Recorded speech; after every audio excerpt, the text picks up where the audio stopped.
আজ আমি সিদ্ধান্ত করেই ফেলেছি যে আমি নিজেকে শেষ করে ফেলবো, কারণ আমার সাবস্ক্রাইব বাড়ে না, আমার লাইক কমেন্ট শেয়ার কিচ্ছু পাচ্ছে না, তাই জন্য আমি নিজেকে শেষ করে ফেলবো।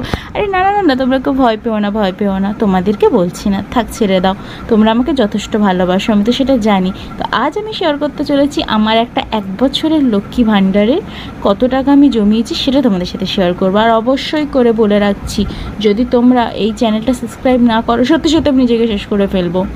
তো এই যে দেখো, এটা আমার লক্ষ্মী ভাণ্ডার, এটা আমি 1 বছর ধরে জমিয়েছি। আজকের এই ভাণ্ডারটাকে আমি ভাঙবো। ভাণ্ডারটা আমি পুজো করেছিলাম, পুজো করে 1 বছর ধরে টাকা জমিয়েছি। এর মধ্যে 10 টাকার কয়েন, 5 টাকার কয়েন, 2 টাকা, 1 টাকা, তারপরে 10 টাকা, 20 টাকা, 100 টাকা, সব রকমের পয়সা রয়েছে। এখন এটাই দেখতে হবে যে আমি 1 বছর ধরে কত টাকা জমিয়েছি এর মধ্যে।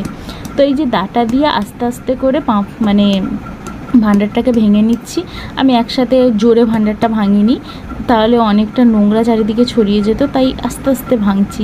ও মা, ভাণ্ডারটা ভেঙে দেখি এখনও ভর্তি হতে অনেক দেরি হতো। আর ভাণ্ডারটা ভাঙার সাথে সাথে আমার তো বুকের বাঁ দিকটা চিনচিন করে উঠলো, কারণ আমি দেখলাম ভাণ্ডারের মধ্যে অর্ধেক টাকা নষ্ট হয়ে গেছে। তোমরা দেখেই বুঝতে পারছো, আমি তো ভয় পেয়ে গেছিলাম এই টাকাগুলো দেখেই। টাকাগুলো না সব নষ্ট হয়ে গেছিলো। তোমরা কিন্তু মাটির ভাণ্ডারে টাকা রাখার আগে 10 বার ভেবেচিন্তে রেখো, কারণ এরকম টাকার পয়সা নষ্ট হয়ে যেতে পারে। এই যে দেখো, 2 টাকার কয়েনগুলোতে জং লেগে গেছে। জং লাগার পরে 10 টাকা, 20 টাকার যে মানে নোটগুলো ছিল কাগজে, সেই নোটগুলো সব খারাপ হয়ে গেছে। ইস, না জানি কতগুলো টাকা এরকম খারাপ হলো। তারপরে গুনে দেখলাম প্রায় 100 টাকার ওপরে আমার এই নোটগুলো নষ্ট হয়েছে। এই যে দেখতে পাচ্ছ টাকাগুলো কীরকম জং ধরে গেছে, কীরকম সামা টাইপের লেগে গেছে, মানে কি বিচ্ছিরি হয়ে গেছে। মাটির ভারে টাকা রাখার আগে তোমরা কিন্তু 10 বার ভেবেচিন্তে রেখো। তো এখান থেকে খারাপ নোটগুলো, যেগুলো একদম খারাপ হয়ে গেছে, চলবে না আর মার্কেটে, সেগুলোকে আমি সরিয়ে ফেলছি। এইগুলোকে সরিয়ে ফেলে তারপর ভালো টাকাগুলো গুনবো। আচ্ছা, তোমরা আমার মতো এরকম ভাণ্ডার জমাও। আমি কিন্তু বেশি ভাণ্ডার জমাতে পারি না, কিন্তু এই প্রথম আমি এই ভাণ্ডারটা জমালাম 1 বছর ধরে। না হলে আমি এতদিন কোনো ভাণ্ডার জমাতে পারিনি। 10 বার শুধু ভাণ্ডারটা খুলতাম, ভাঙবো আর পয়সাগুলো সব বের করে নেবো। এই প্রথম আমি টাকা জমাচ্ছি। তো এখানে টাকাগুলো সব ভালো, মানে একদম পরিষ্কার টাকা, এর মধ্যে কিছু হয়নি। একটা নতুন 100 টাকার নোট ছিল, সেটাও খারাপ হয়ে যাচ্ছিলো আর কি। তো তার মধ্যে আমি ভাণ্ডারটা ভেঙে ফেলেছি।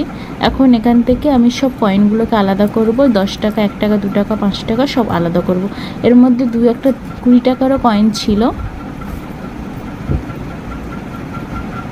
এখন সব পয়সাগুলোকে সুন্দর করে আলাদা করবো। আচ্ছা, তোমরা কেউ ভাণ্ডার জমাও? যদি জমিয়ে থাকো তাহলে অবশ্যই কমেন্ট করে জানিও। আর শেষ তোমরা ভাণ্ডারে কত টাকা জমালে সেটা আমাকে কিন্তু অবশ্যই কমেন্ট করে জানিও।